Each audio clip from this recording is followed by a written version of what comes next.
anong mga insecurities ninyo? Or kung meron man? Yari, mga nag-viral ngayon, yun yung considered na pogi, yun yung considered maganda, ganito yung ilong, ganito yung kutis.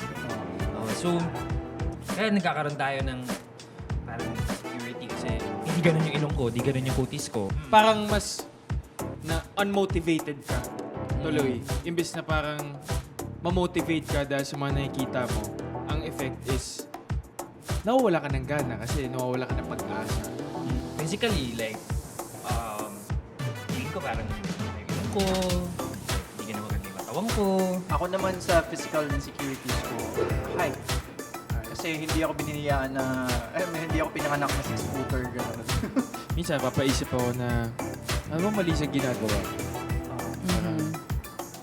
Parang, ano pa ba yung kulang sa akin? Subjected ako sa madaming kinds of body shaming, lalo na sa amin sa province. Yung biggest for me is my skin color. Yung tinatawag ako na Ita sa school. Kasi I have naturally curly hair. Like, as in curly hair.